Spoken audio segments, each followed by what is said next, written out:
இனிமே கண்ணை மூடிட்டு கடலை எண்ணெய் வாங்கலாம். ஏன்னா மந்த்ரா கடலை எண்ணெய் இதயத்தின் தயாரிப்பு.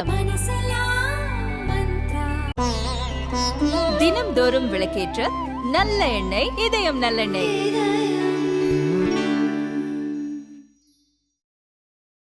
லோக்சபா தேர்தலில் டிக்கெட் வாங்க திமுகவில் இப்போதே போட்டி ஆரம்பித்து விட்டது. சில தொகுதிகளில் இப்போதுள்ள எம்பிக்கு டிக்கெட் கிடைக்காது எனவும், யார் யாருக்கு எந்தெந்த தொகுதி கிடைக்கும் எனவும் அறிவாலய வட்டாரத்தில் பேசப்படுகிறது. சேலம் லோக்சபா எம்பியாக பார்த்திபன் இருக்கிறார். மறுபடியும் அவரே அங்கு களம் இறங்க தயாராகி வருகிறார். அதற்காக கட்சிக்காரர்களையும் தயார்படுத்தி வருகிறார்.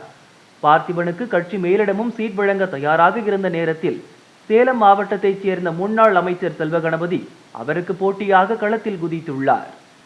சுடுகாட்டுக்கூரை ஊழல் வழக்கில் 2014 அவருக்கு விதிக்கப்பட்ட 2 ஆண்டு சிறை தண்டனையை சமீபத்தில் சென்னை ஹைகோர்ட் ரத்து செய்து தீர்ப்பளித்தது. இதனால் புது உற்சாகத்துடன் கட்சி பணிகளை செல்வகணபதி செய்து வருகிறார். அதே உற்சாகத்தில் சேலம் தொகுதியில் களம் இறங்கவும் விரும்புகிறார். ஏற்கனவே எம்பியாக டெல்லியில் வலம் வந்த அனுபவம் இருப்பதால் தலைமையிடம் இப்போதே துண்டு போட்டிருக்கிறார். இப்படிப்பட்ட சூழலில் யாருக்கு சீட் கொடுப்பது என கட்சி தலைமைக்கே குழப்பம் வந்துவிட்டதா? 2019 புதுச்சேரி உள்ளிட்ட 10 தொகுதிகளை காங்கிரசுக்கு திமுக ஒதுக்கியது. இம்முறை சீட்டை குறைக்க திமுக தலைமை திட்டமிட்டுள்ளது.